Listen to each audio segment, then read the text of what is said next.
माफी मागून अनधिकृतपणे जरासं मी हे मंच ऐकवायला केले. 50 वर्षापूर्वी ज्योतिबाच्या कडेला जे दगड असतात त्या दगडासारखा मी एक होतो. म्हणजे ज्याला कुणीही लाथ मारावी, कुठेही जावं, काही करावं. त्या दगडाला देवपण आणायचं 14 वर्ष काम माझे या क्षेत्रातले गुरु माननीय VN देशपांडे यांनी केलं.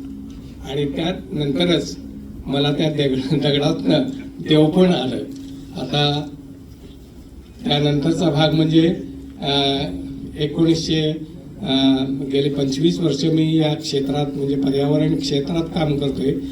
आणि 1992 1996च्या दरम्यान मी हिमालयातल्या 22,000 फूट 18,000 फुटापर्यंतच्या 2 मोठ्या हिमशिखर मोहिमा जवळजवळ 40 ते 45 दिवस केल्या, जिथं -20 ते 25 डिग्री टेम्परेचर असते. म्हणजे आता सियाचीनचं जे टेम्परेचर आहे त्याच्यापेक्षा जरासं कमी जास्त असं टेम्परेचर आहे.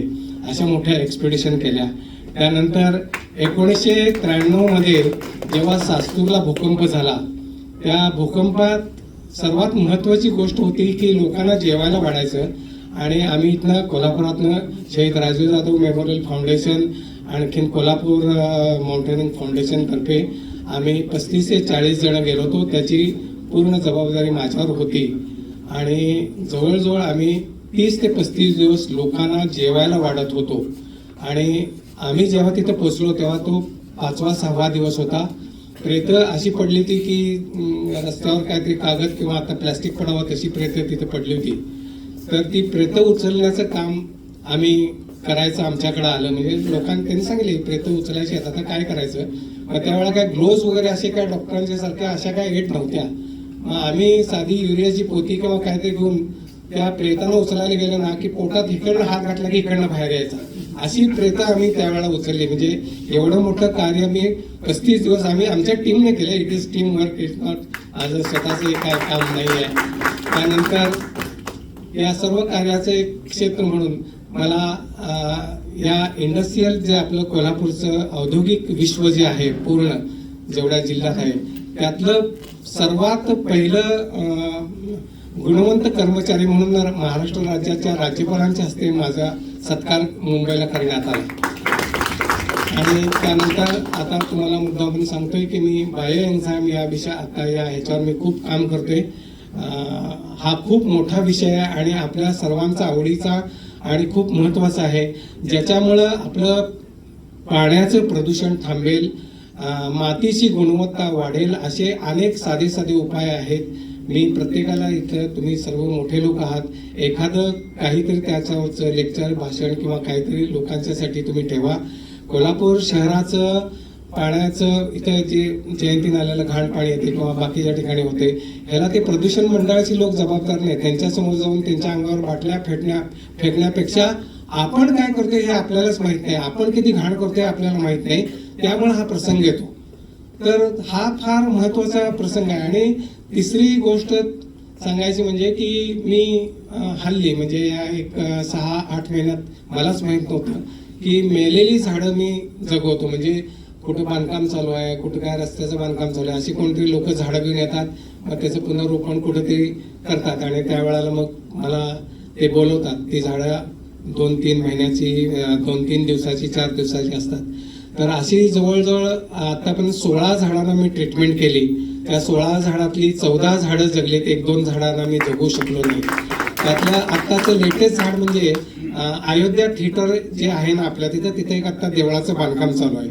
त्याच्या शेजारी निंबाळकर म्हणून जे मालक आहेत त्यांना म्हणजे माझं नाव कुणीतरी सांगितलं म्हणून मला त्यांनी बोलवलं.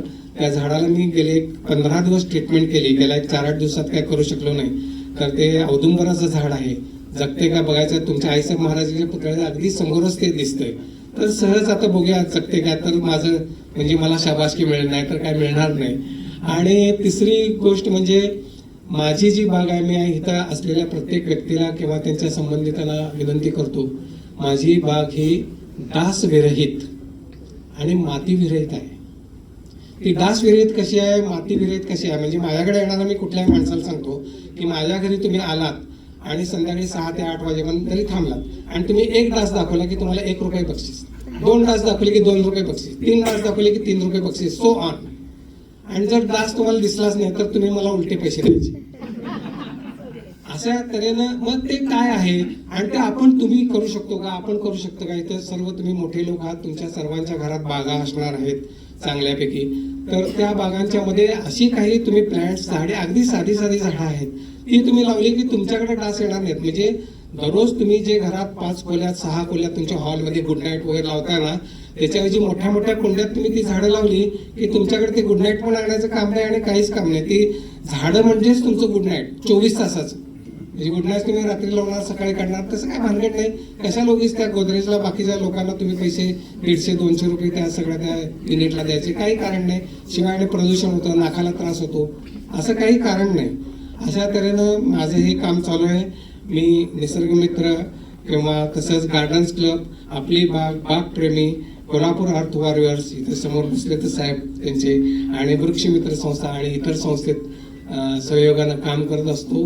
आणि ग्राउंड लेवलला काम करतो. मी कुठं बाकीच्या ठिकाणी कुणी असं बोलवलं तर जरूर जातो. तुम्हाला काही या बाबतीत वाटलं की असं माझ्याकडनं काहीतरी माहिती हवी असेल तर मी देण्याचा माझ्या नॉलेजप्रमाणे प्रयत्न करतो. तसेच मी सध्या 2 मशीन तयार करायला लागले. ही जी मशीन आहेत ती अशी इंडस्ट्रीयलसाठी, म्हणजे वेस्ट जे इंडस्ट्रीत पडतं किंवा खाण्याचं जेवणाचं वगैरे, तर त्याच्यासाठी रोटेटिंग असे बाहेर 4-5 लाख रुपये ज्याची किंमत आहे तसल्यातली लहान टाईपचं एक मशीन तयार करतोय. ते गेल्या पुढच्या 15 दिवसात तयार होईल. आणि दुसरं एक मशीन